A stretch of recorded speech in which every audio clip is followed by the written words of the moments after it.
Good evening. The time is 7 o'clock, and I will now call this regular meeting of the Board of Selectmen to order. Would you all please rise for the Pledge of Allegiance? I pledge allegiance to the flag of the United States of America and to the republic for which it stands, one nation, under God, indivisible, with liberty and justice for all. Thank you. The next item on tonight's agenda is the approval of minutes from our regular meeting of September 4th. I'll make that motion. I'll second that. Okay. Any errors, changes, omissions on those? Seeing none, all those in favor? Aye. Any opposed? Any abstention? Motion carries. And Selectman Dillon is not able to join us this evening. He's recovering, and we wish him well. I just want to mention that before we move on. All right, the next item is the acceptance of tonight's agenda. I do just have one minor change. Under 8, new business D, fixed assessment agreement, you can cross off TCBS Properties LLC. That is an error, and it's just 1600 Portland Cobalt Road LLC. I'll make a motion, we accept the agenda as amended. I'll second it. All right. All those in favor? Aye. Any opposed? Any abstentions? Motion carries. Thank you. Under communications and correspondence this evening, I actually don't have anything under communications and correspondence, so we'll move right on to public comment. Is there anyone in the audience that wishes to comment? All right. Is there anyone online that would like to comment? Okay. And there is a second public comment later on in the meeting if anyone changes their mind.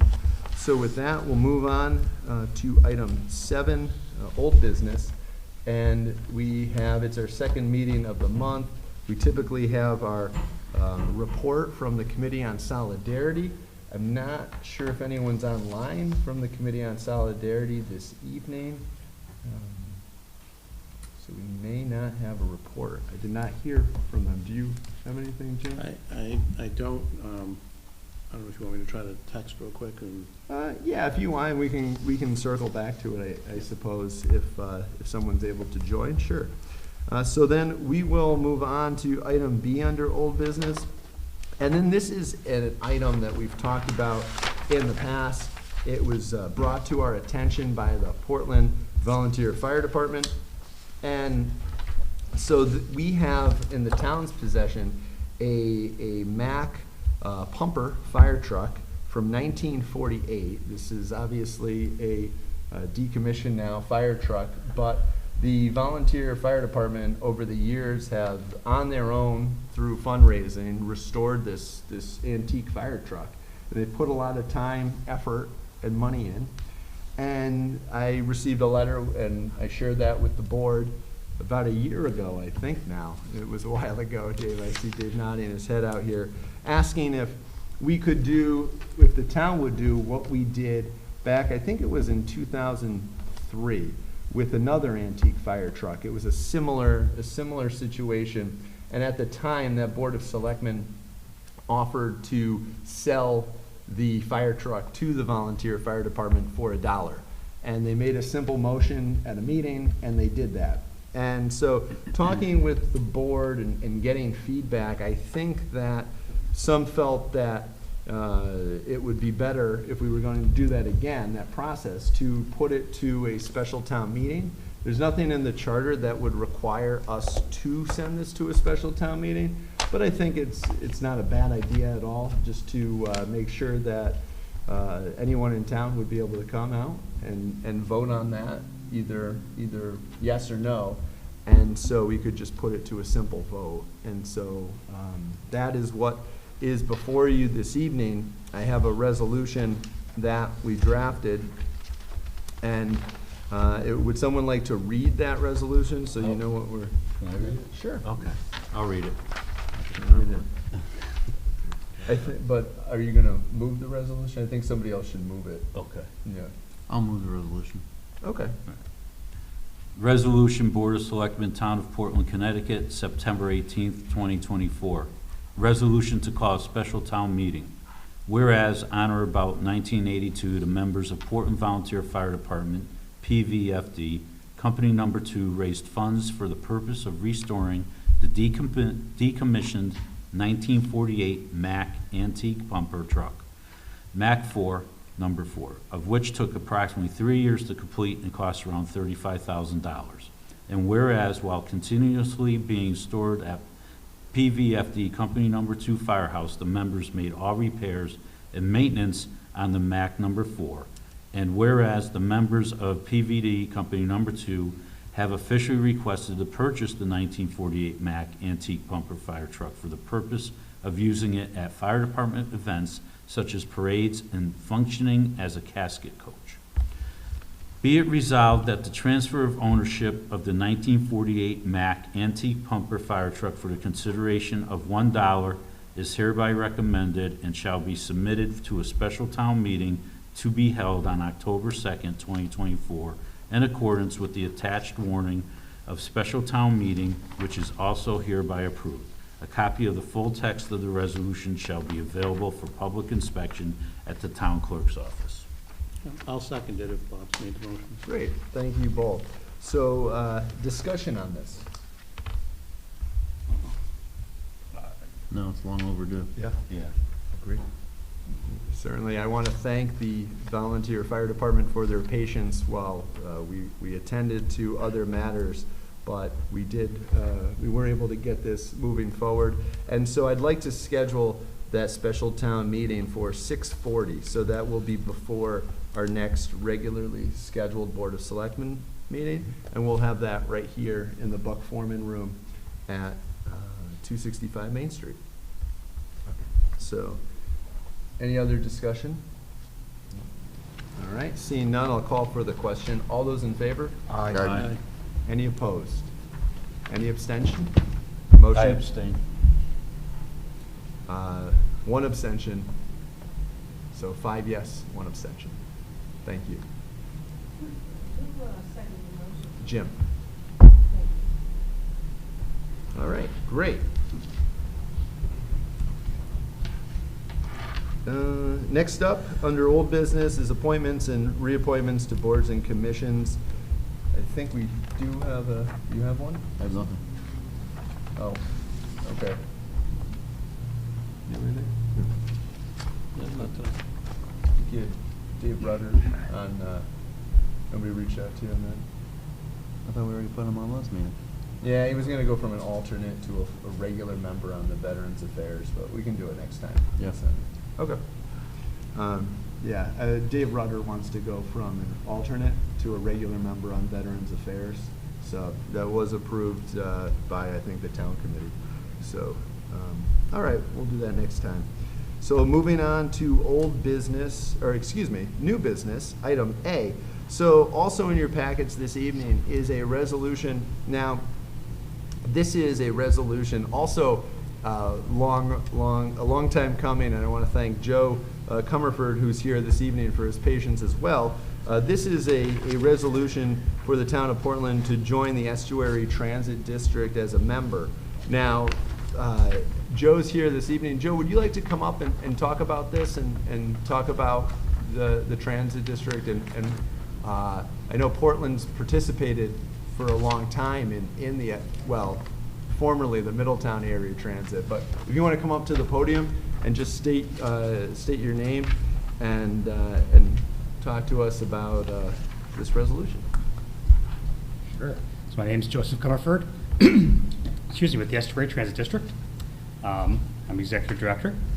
And yes, this resolution, it would allow the town of Portland to officially become a member of the Transit District. I don't even know how long it goes back, as far back as I can see any records. The town of Portland has participated with, well, both us and then before that, the Middletown Transit District, which was our predecessor agency, but only on a contract basis. So you've just signed an annual contract with us for both the bus route service that you get and the dollar ride service that you also get. And it's just an annual contract, so that has entitled you to be an actual member.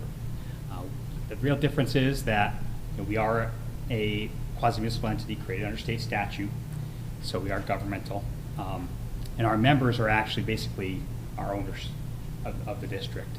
And by being a member, you get a vote on our seat on our board, you get a vote based upon your population, and you get to actually be a controlling part of the district. It gives you more involvement in the district, more say as to our future development, any future service.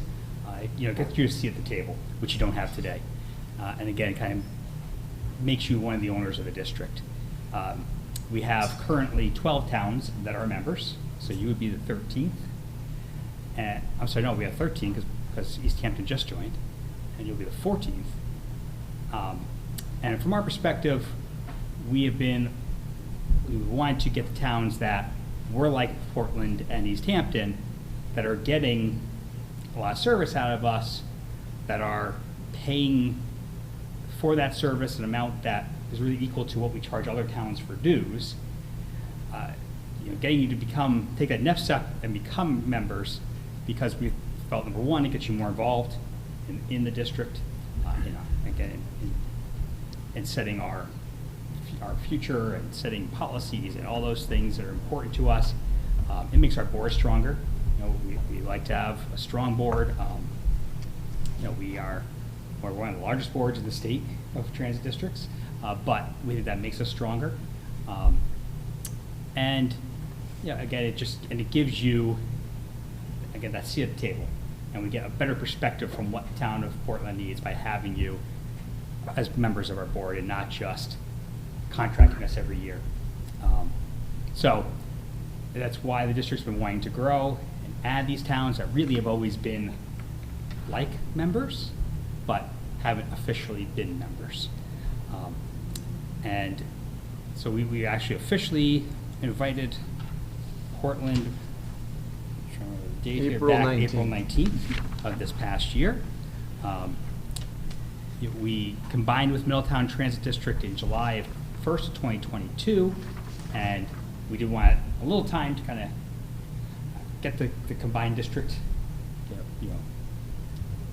fully running, but we now feel we are ready to expand and add more members in, and I'm happy to answer any questions that you may have about it.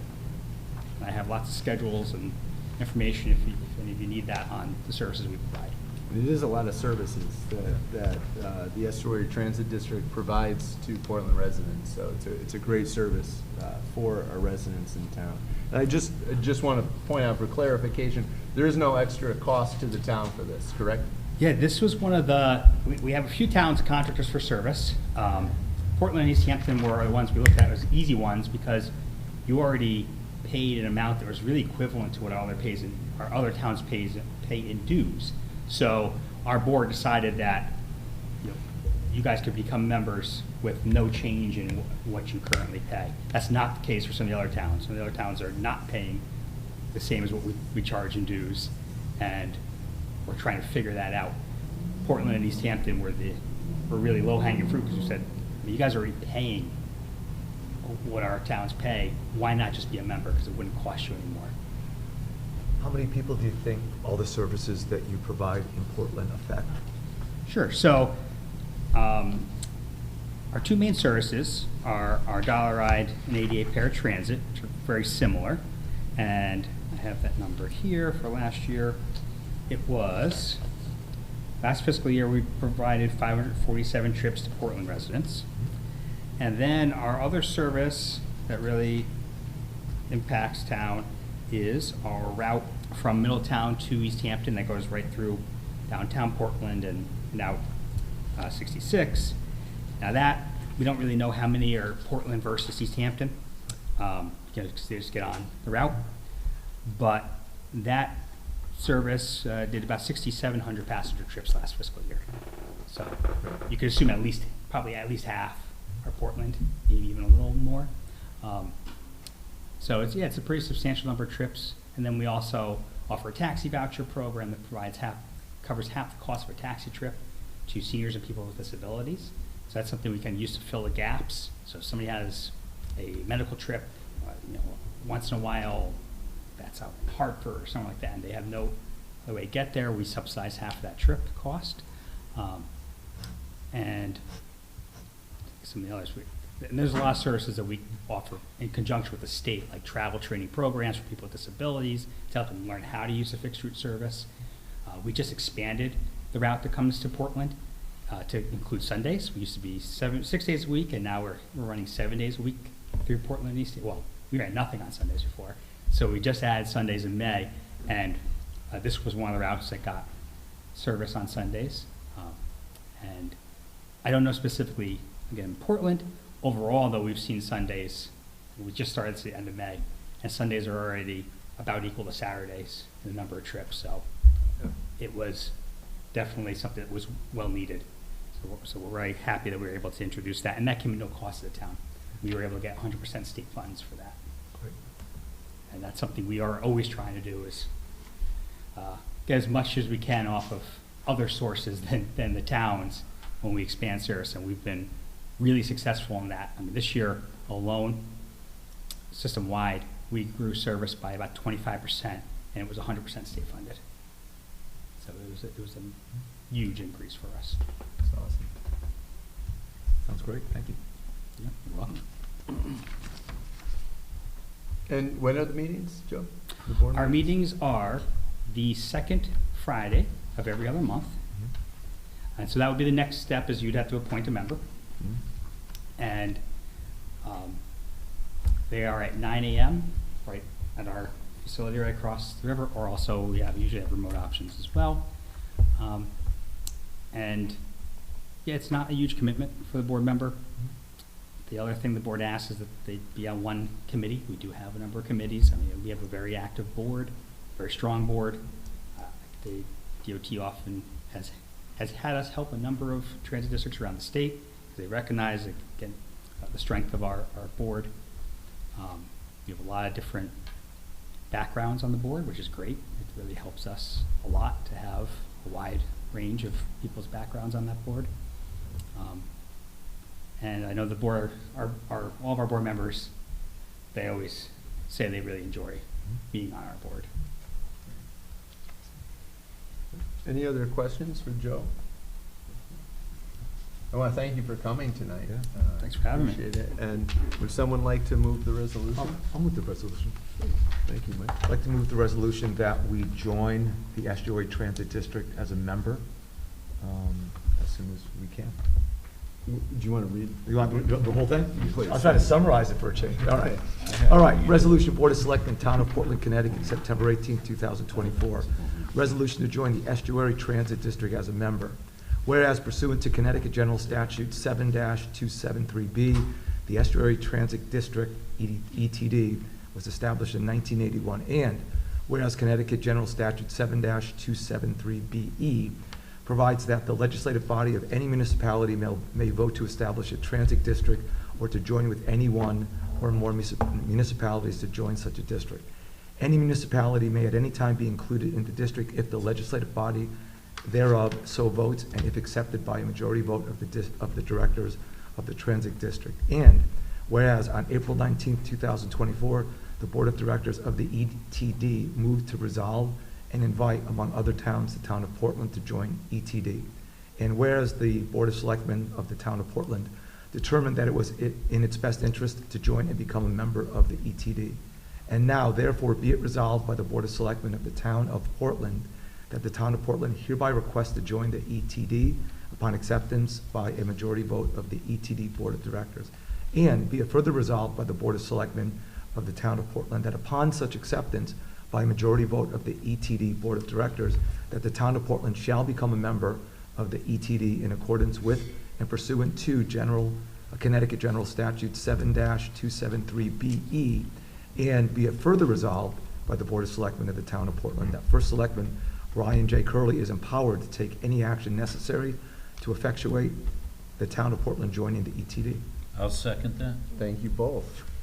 Any discussion, any further discussion on this? Again, thank you for your patience, Joe, and No problem, thank you. thank you. So with that, I'll call for the question. All those in favor? Aye. Any opposed? Any abstention? Okay, motion carries unanimously. Thank Thank you you. very much. Thank you. Have a good night, Joe. Unless you can stay if you want to, but. All right, thank you, guys. So next up under new business is to discuss in your packets, we have discuss and accept the report submitted by the Land and Building Usage Assessment Committee. Now, this was the committee, as you will recall, that we created back, I think, in last year, but really it didn't take shape until February. And the committee was charged with looking at the Gildersleeve School property as well as the Brownstone Intermediate School property and looking at potential options for reuse should the bonding resolution pass in November and those two schools were decommissioned as schools. And I know Sean was on that committee. I want to thank you, Sean. Do you want to talk about your work on this and what the report came up with? Yeah, so basically when we first started with this, we didn't have any ideas of what we would be doing.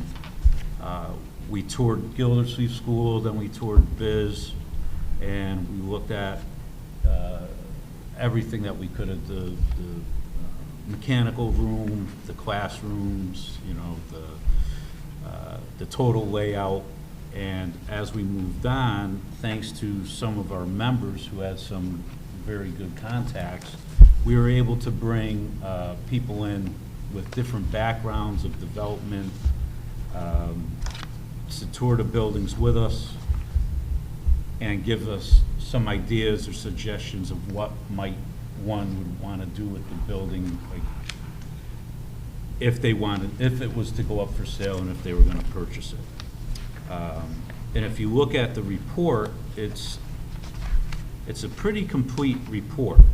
And in there, on 2 of the pages, we have what we came up with, and these are just recommendations and suggestions. And that's what I want to get clear is we don't know what's going to happen in probably 5 years from now if that if that referendum passes.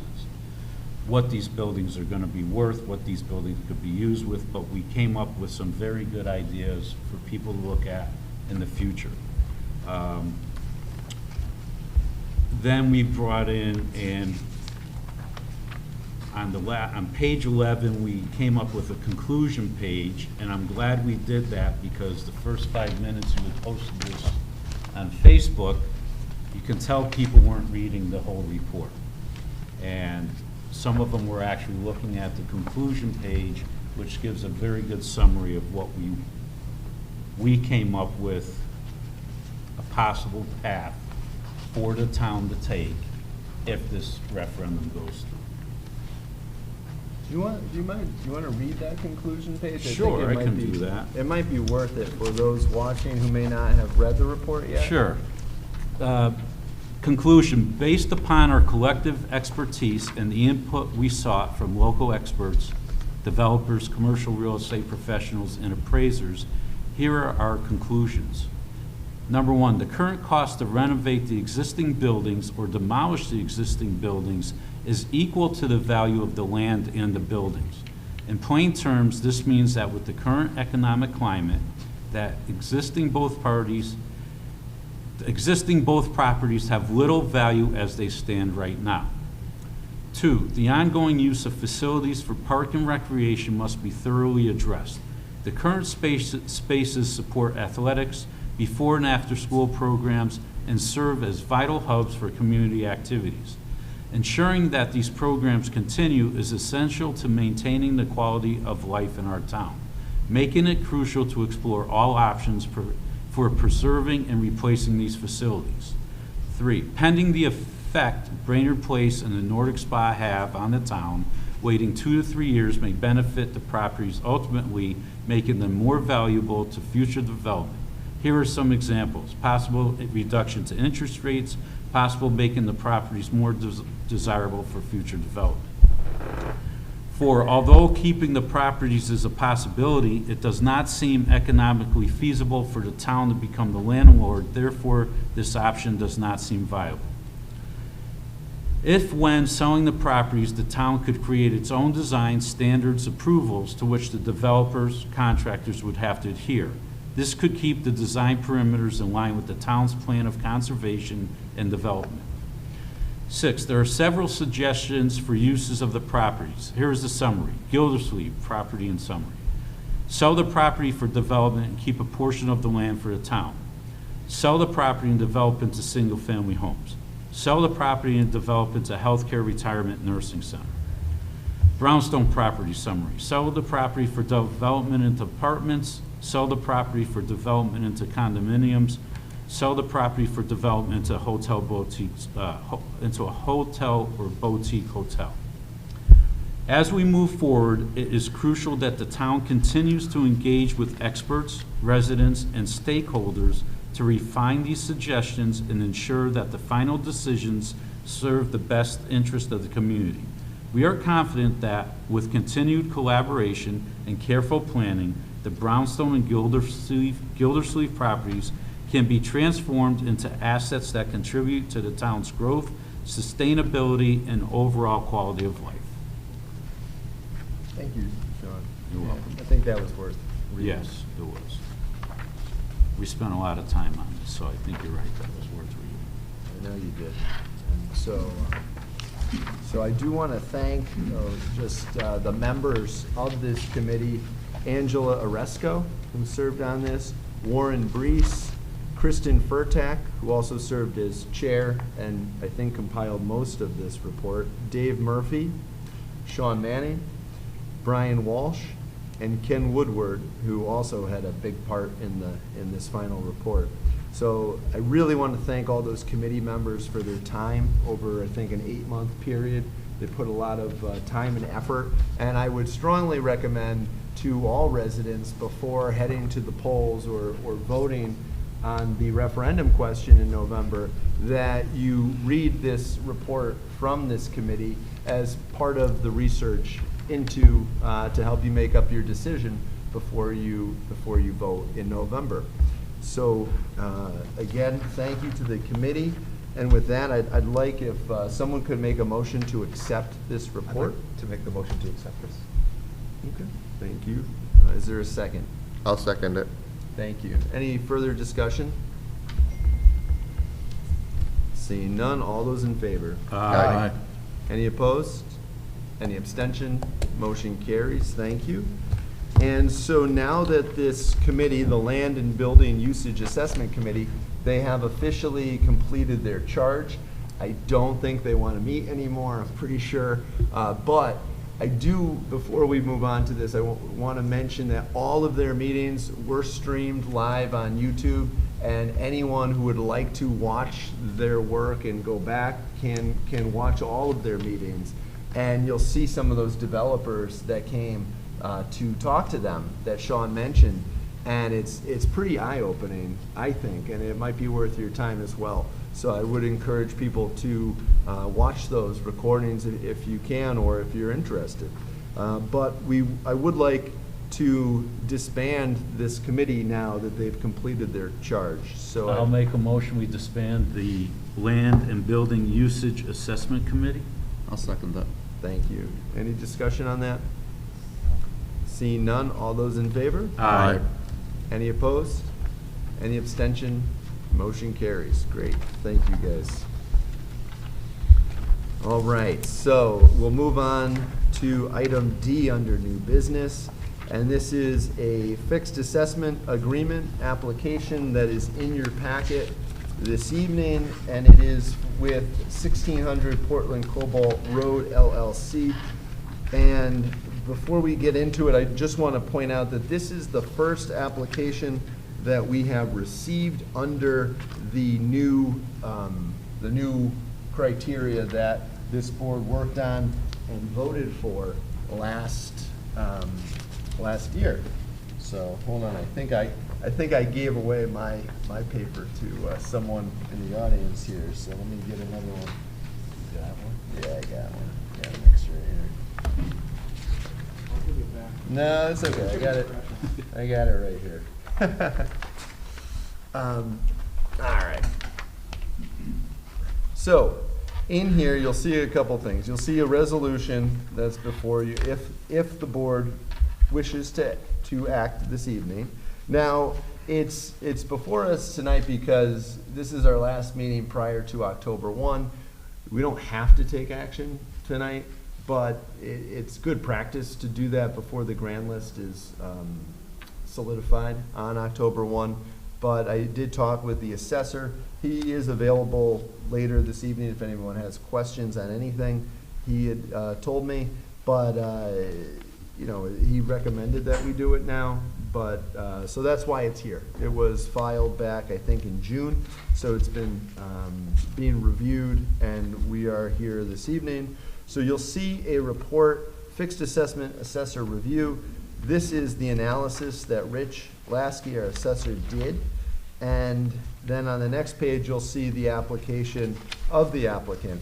Now, so last year we approved a fixed assessment application on the first building, which is, my understanding, building 2. So a little confusing, but so before us today is the second building, but it's known as building 3. No, I got you. Yeah. I do my homework. We confuse ourselves. So it's building 3, but it's really building 2. And so you'll see the application, and this is the new application, and this is the first time we've reviewed a fixed assessment application under the new policy. So going through this, you'll notice the applicant answered more questions this time than we've had in the past. It was I think this is a better process. I think the board did a nice job in refining the application process. And so, like I said, this was reviewed by the assessor, and it's really up to the board. And so, based on the criteria, the only thing I'll point out is item 9, the question of would this project happen without a fixed assessment agreement in place was not, it's a yes or no question, and it was answered maybe. But we need all the help investing in the town for the future. So I think that's really the only part that I'd want to point out, just because we are setting a precedent going forward with fixed assessment applications. So I don't know if that is something that anyone feels like the need to discuss, or if you're comfortable with that. It does say that this building will create estimated 2 to 3 new jobs in town, which I think is really the point of this policy. The reason for a fixed assessment policy is we want to encourage economic growth in town, development, and we want to incentivize that growth. This is a short term. So one of the differences between what was approved last year and what's before you this evening is, under our old policy, this would have qualified for a 3-year fixed assessment. Under the new policy, it's a 2-year agreement, and the first year it's 50% off of the increase in assessed revenue, and then in year 2 it would be a 35% reduction. So in that second year, off the assessed value of the building. The land is still fully taxed. And so you'll see that, and Rich did a very nice job summarizing this. And I think if you look at that, it kind of explains what you're looking at this evening. So you'll see in year 1, which is what we're talking about today, you'll see that building number, so what's highlighted in yellow is what we're considering for approval this evening, and what's highlighted in blue is what this board had approved last year. And you'll see that the assessment, the assessor estimates that the building number 2, well really 3, but the one we're talking about today, the full assessment is $216,800. And so the 50% of that would be $108,400. And based on our mill rate for 2024, that is, where's our mill rate? 34.3. That would be a reduction in taxes for the applicant of $3,720 in the first year. And then there would be a 35% reduction on that building in the second year, which would come out to $2,610. So the total reduction to, the total deferred tax amount would be $6,330 that we would approve tonight if this board so choose.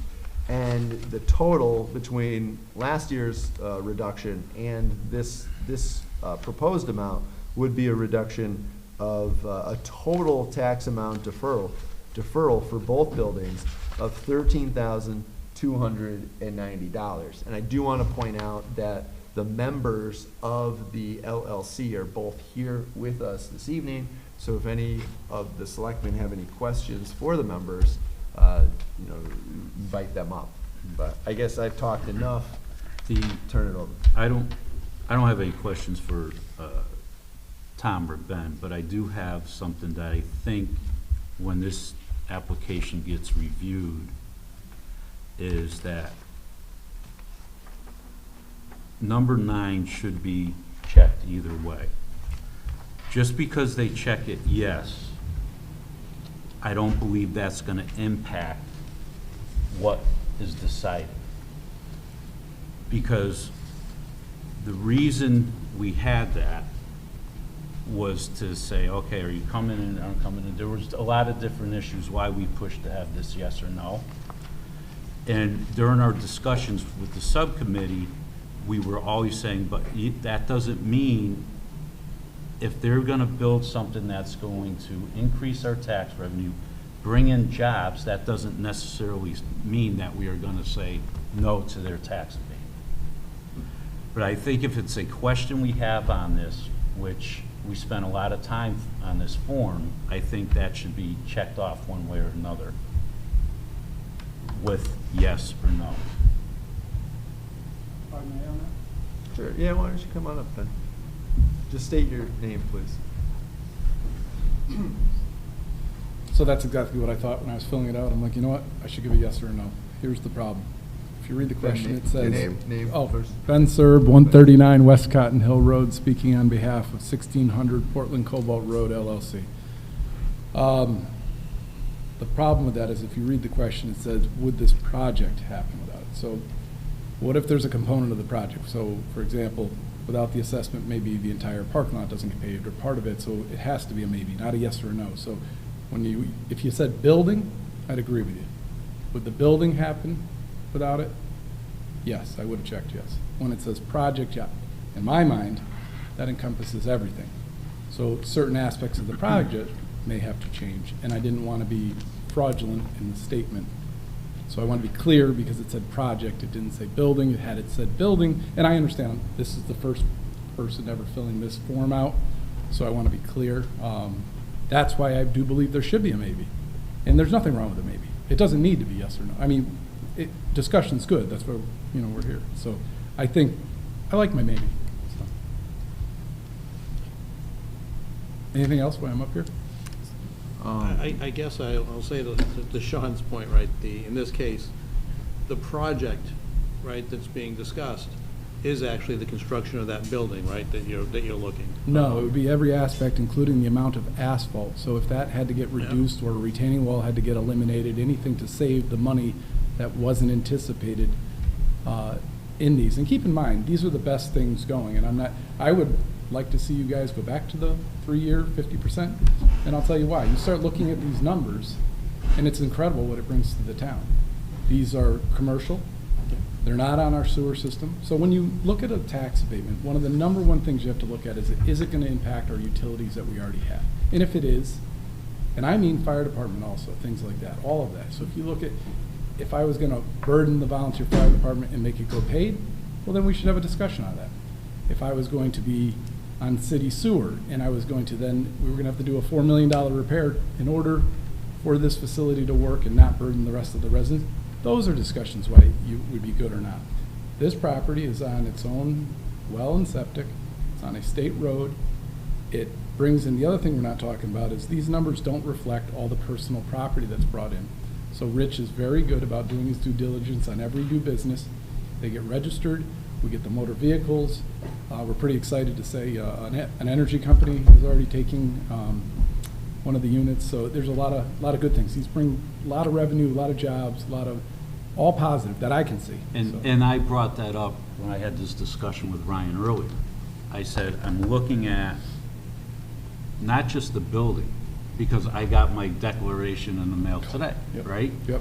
So I understand that everything that's in there, the town gets some tax revenue on. Yep. And I looked at the amount of employees. So I looked at this whole thing and said, okay, there's reason to give it. And there might be a day where, and I'm not saying you, but we look, no, there's no reason to give it. So we spent a lot of time on this form. We spent a lot of time with Rich. We looked into, what was it, 3 or 4 towns? Yeah. Policies they had in effect, took some from one, some from another, refined what they had. And I think it's a good form. We do make a good point. But I just think if there's a box that needs to be checked, and then if you check the box, then maybe make it an explanation in the bottom. And you bring up something, and I apologize for not checking, but once again, I didn't want to do it wrong. I'm a stickler on things have to be right. So that was my that was my reasoning behind that. But at the end of the day, you bring up a good point. Maybe we should have a liaison in the zoning office or the selectman office that helps people fill these out to make sure we're all on the same page. Because I didn't mean to upset. I understand a lot of time went into this, but I wanted to make sure it was accurate. Heaven forbid if you had said, well, you know, what do you mean less asphalt? That, in my head, that's what I thought, and then I thought I did this accurately, so I wanted to add the category maybe. I have a question. It's about the same category but different. And like Ryan was saying, this is building 3, but it's only the second building. Yes. And it says helping investing in the town for the future. What is your future for that property? So, that's a great question. I'm gonna have to give an open-ended answer because there's a lot of factors that could change. Yeah, but Um, in general. General ideally would be keep building these buildings as long as we can support them. We believe there's enough area to keep putting them up. We believe we will pass septic and well in the future. I don't know that. Obviously, those are the variables I'm talking about. But pretend all those were perfect. You could end up with a very nice complex here with major revenue. To give you an example, I could see, you know, you could get 50,000 square feet potentially there. Each building's approximately 5. Do the numbers. These are massive numbers with very little liability, if any, to the town of Portland. These are the type of developments that we should be going for tax abatements. I mean, thank you for having it. State, you guys are a little more tighter than the state statute, but whatever, it's Portland, our rules, our game. And I agree with you, Sean, there's certain ones, like I always said, I don't want to give a tax abatement when I was on your board to a CVS when you had another pharmacy across the street. So why am I giving a tax abatement to give one the upper hand on rent, on competing on 2 different corners? So I get your philosophy, and you're right, you're spot on. There are certain times where you're right, you know, that is a valid point. They're not always going to be what you'd want to do as a board, but I obviously think this is incredible for Portland. I think we're very fortunate. It doesn't get much better than this unless you guys know something I don't, but. No, like I said, that's the only thing I didn't like on this application. Sorry, I'll fill it in. I'll put a caveat after I check a box next time. Just remember that if you I will. come back again. I will. If you let me back, so. Anything else while I'm up here?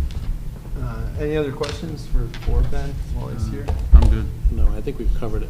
Okay. Thank you all. Thanks, I have one question then. Almost made it. Do you know roughly estimated what are your permit costs per building? I should. Because that's remember. another I would say- revenue for the town. I would say it was either 3,000 or 4,000 in fees. But more importantly, you just triggered my memory on this. You're only discussing what you're abating. In the 2 years, yeah, I believe it was 6 and change abating. You're gaining approximately 8 that never existed. That's the more important subject. And then you have to weigh that against the liabilities. So, for example, if I was going to put our volunteer fire department over it, well, maybe you wouldn't want to give me the tax. Or if I was going to put our sewer plant over it. Those are the type of things that you would have in discussion when you're giving out a tax abatement, whether it's good for the community or not.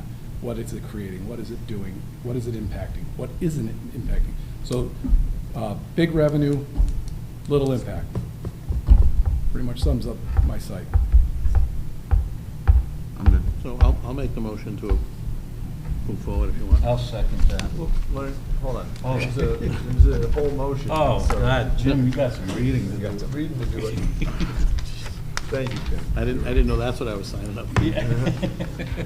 No, I'll make the motion that we adopt the resolution authorizing the fixing of real property assessments, whereas the town has an existing policy to encourage the growth and expansion of commercial and industrial parcels by allowing for the fixing of real property assessments where the property development meets the requirements of CGS Section 12-65B.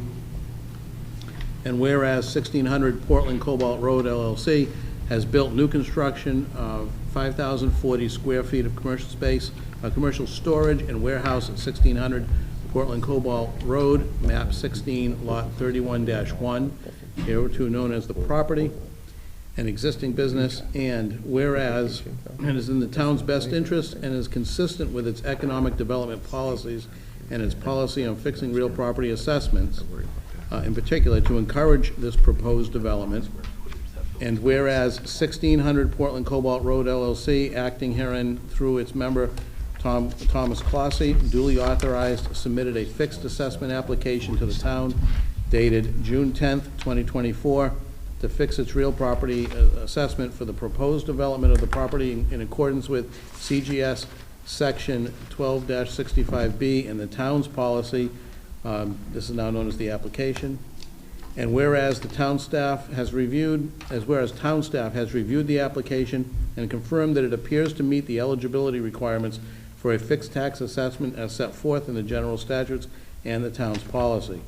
Now therefore be it resolved, after due consideration and review, the town of Portland hereby approves the application and authorizes the first selectman to execute a tax assessment fixing agreement for the purpose of fixing the real property tax assessment on the property in accordance with the terms and conditions set forth in CGS 12-65B and the town's property, and the town's policy, rather.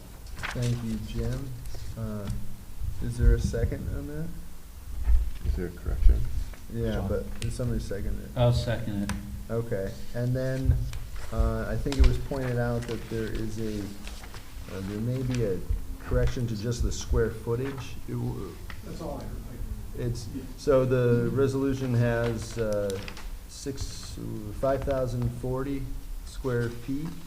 For this building should be 4,720 square feet. 47 what? 4,720 square feet.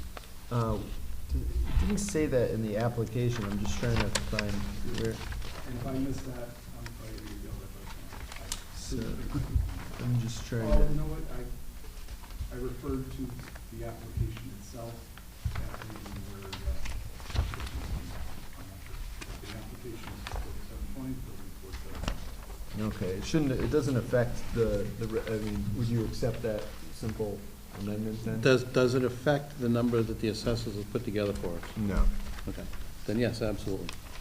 Okay, and who seconded, Mike or Sean? Sean. Okay, and you're good with that too? Yeah, I'm fine with that. Okay. So,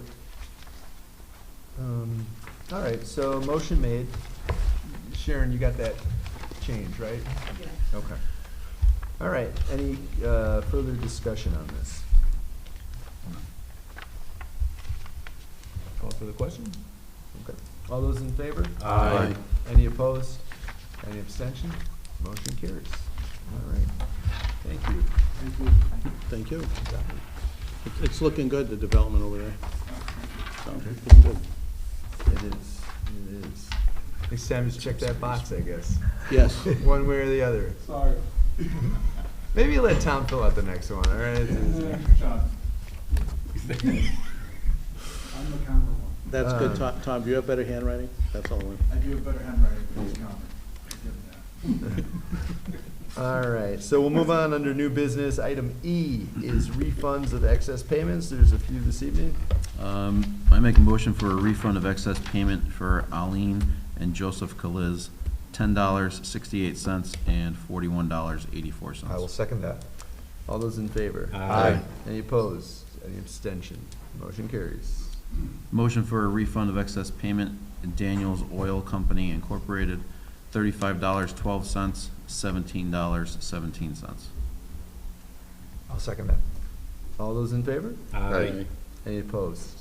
Any abstention? Motion carries.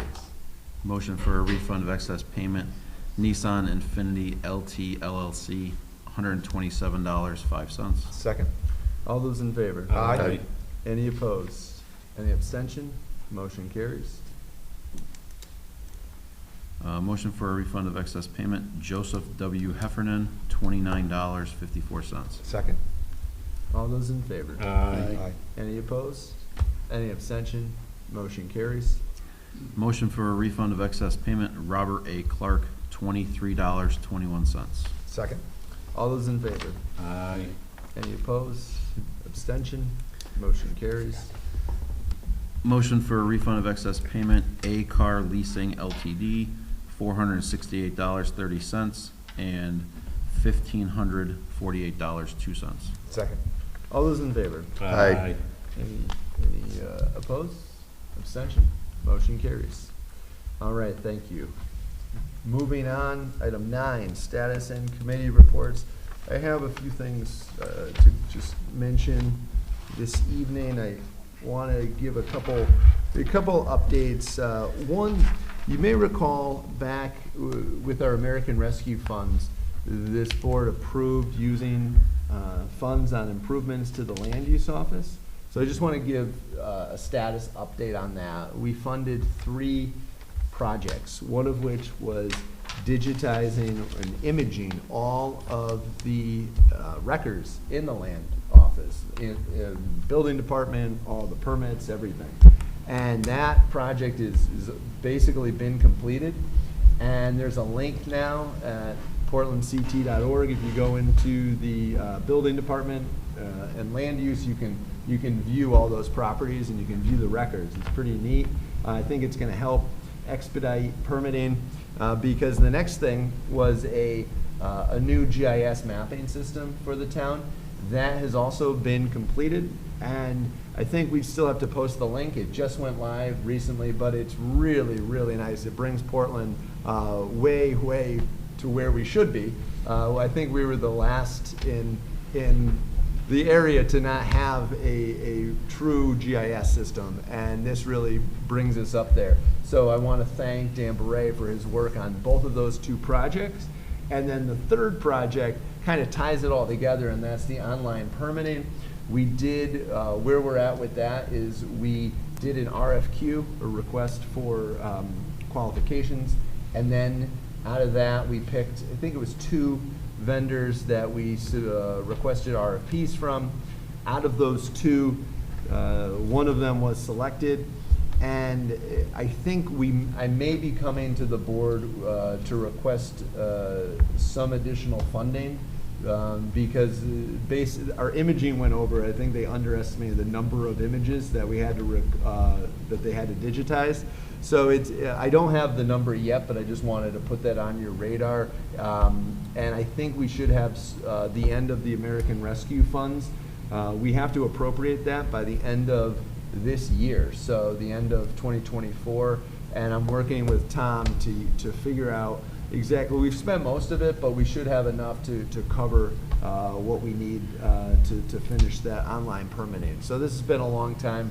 A long project, and we're excited to get the online permitting component because all of this is going to tie together, and it's going to make that land use office much more efficient and easier, more friendly to use. And so I think this is a good thing. I wanted to give you guys an update on that, and I can't wait for you guys to take a look at this GIS system. I know Ben's going to like it. I think you're going to like it a lot. Do you know who the There's no paper. No. the company is that you picked? Can you say who that was for the permitting, online permitting? We haven't awarded it yet. Okay. So I don't want to say it. No, that's fine. I Yeah. just- And we haven't funded it yet still too. So I'll be back. I have another question with that. Okay. A lot of towns I deal with that you do the online permitting, and if you pay for your permit, either a credit card or a check over, online, they charge a set fee for you to do that. Are we going to be given that opportunity to pay online? You'll be able to pay online, Okay, yes. good. Oh, yeah, that's part of the process of this, yeah. Yeah, I mean, this is all designed to make things easier, less paper.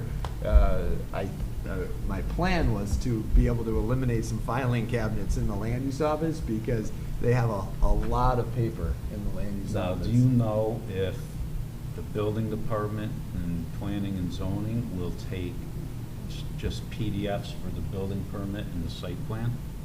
Because some towns are going to no paper at all unless requested.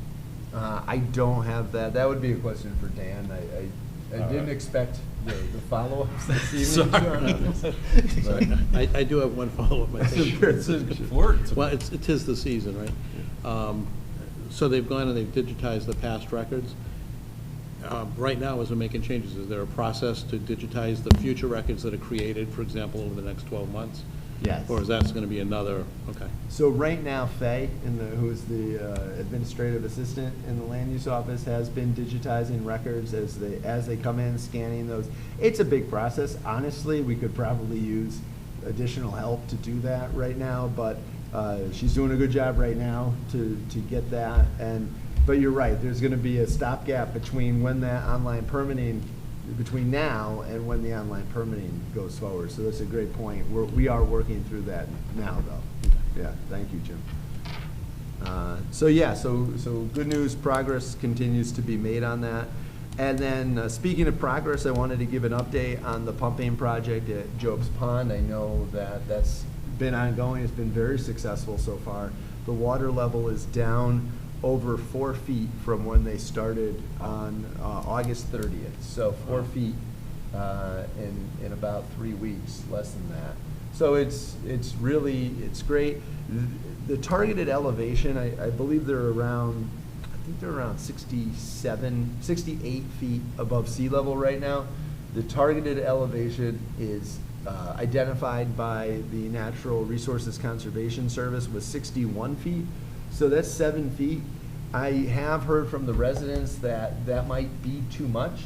So we're going to be setting up a meeting towards the end of next week to discuss with NRCS and Snyder, the contractor, exactly when a good time might be to turn the pump off. But it's still ongoing. It's going down about 3 inches a day on average. So if we were going to that 61 feet, elevation, that we're targeted to hit that around October 15th. So I don't anticipate the project to go on that long, but I will continue to keep the board updated. But all of the homes, I believe, are now clear. There's no flooding. The residents now are digging out from and repairing their homes from the water damage of the flooding. So it's been a good project, and we'll continue to work and finish the job there. The other thing, we're getting closer to the election, and as you know, it's a presidential year, but Portland has 2 bonding referendum questions on the ballot. The first is the school, which has been getting quite a bit of publicity on social media, which I think is great. I think the more the public can hear about this, get informed, read those reports, the building usage assessment committee, and then the facility study committee, those 2, and then all of the other information, I think an educated town will make good decisions. So that's great. I gotta say, I'm a little concerned right now that the water project isn't getting as much play, as much publicity.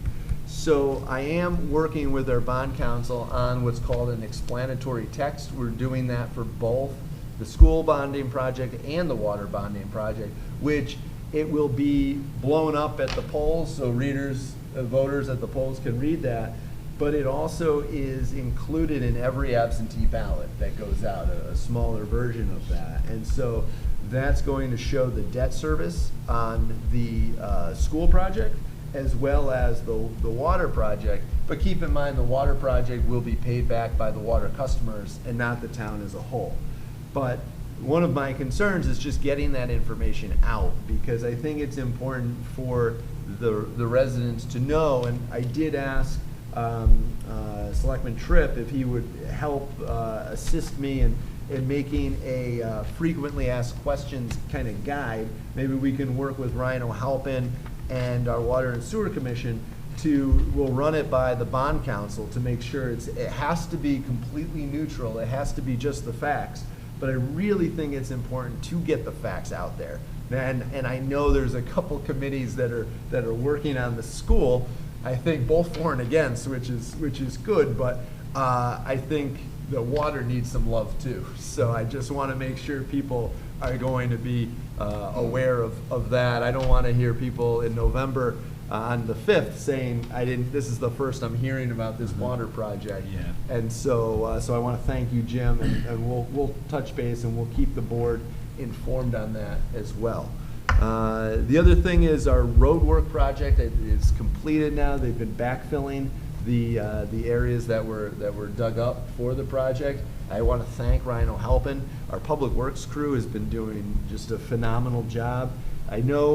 I don't believe we finished the project on Dogwood yet. I think we still have to, if we haven't finished the repair, we're very close, replacing that water main line, and then we're going to be paving that as well. But all the other roads, High Street is phenomenal, and they got that done before school started, which was a big win.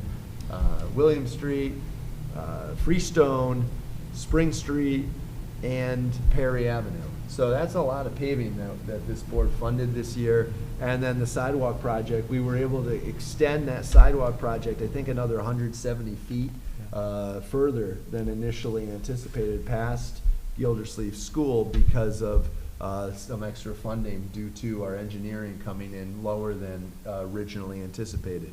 So we've made a lot of progress, and we have more sidewalks to go next year with that $612,000 connectivity grant that we received recently from DOT. So more work to come, but capital improvements are moving along. And yeah, so I think those are my updates this evening. Anyone else have updates? Or? I meet tomorrow. Library. Okay, great. So we'll move on to public comment. Anyone in the audience? Anyone online? Okay. So we'll move on then to item 11, Board of Selectmen General Informal Discussion. So I just have one comment. With regards to the land and building usage results and the whole bit, Yep. just a comment about, thank you, Sean, for what you did, but it's a reminder to me that it's the volunteers that do this kind of stuff that make every town work, and this is a huge project. It's a hugely important thing to the town, but all the folks that did it with you should be commended again. There's a lot of that work that gets done in town, not just here, but in other areas of the town that doesn't get as much acknowledgement, but it's well-deserved, and that's how small towns like this run, or people contributing, whether it's this or coaches or whatever the case. So, and it was just thanks again to you and the rest of the crew that did that. It's what makes the town such a good town. Good point, yeah, no, it's a great group, they did a lot of great work on that. Anything else under general informal discussion? I just have two things. Do we know the status of the cameras for the police department for the license plates? So it was approved in May, and our fiscal year started in July 1. I have not heard anything yet as far as a RFP or anything. I haven't heard. Those types of projects sometimes take a little while. I think it took over a year for the Marine 7 to that project that we had funded to go on. That was with the fire department. But I know I can follow up with the captain on that to see where it's at, but I think right now his attention's been on officers and the hiring of officers, which, as you know, we did swear in a new officer at our last meeting, Donald Scranton. And we have another officer that will be swearing in at our next meeting who's going to be starting the academy I think on October 4th or October 3rd, but he'll be here on the 2nd. So I'm excited for you to meet him, and the academy is going to be 6 months. He's actually a Portland resident. He lives in town with his family, and so we're very happy to have him joining. So that's good news, and that will put us at 12 officers. And as you know, we also funded a 13th officer that would start January 1. So we are almost to full capacity. It's been a little bumpy road due to a number of retirements. We did get hit hard in the police department because of all the retirements. These things happen, and fortunately, we have a new group coming in. So look forward to that. So I'm glad you brought that up, and I'll follow up on those cameras. All right. The only other thing I have is to remind people about the fair, October 4th to the 6th. Thank you. Yes, we do have one meeting before then, but yeah, put it on your calendar. I can't wait to see everybody down there and pray for sunshine this year. And it's after last year, I think the fair committee's earned a dry one this year. So, anything else under general informal discussion? After last year, they were in several dry ones. True. They've been, yeah, and it's a new location. We're all very excited for them. I can't wait to see the new grounds myself, so it's going to be great. Anything else? No? Okay, I don't have anything under follow-up items this evening, but we do have an executive session this evening on the fixed assessment agreement with Brainerd Place. This is just a discussion among the selectmen. There is no action item after the meeting. So we're going to end the live stream of this and the Zoom session, and when we come out of executive session, we're just going to adjourn the meeting at that point. So with that, I'll say thank you to everyone. Can I have a motion to enter executive I session? make a motion, we enter executive session. I'll second it. For the discussion, the For fixed the assessment. discussion of fixed assessment agreement, Brainerd Place. Okay. All those in favor? Aye. All right. Any opposed? Abstentions? All right. Have a good night, everyone. Thank you for watching. Recording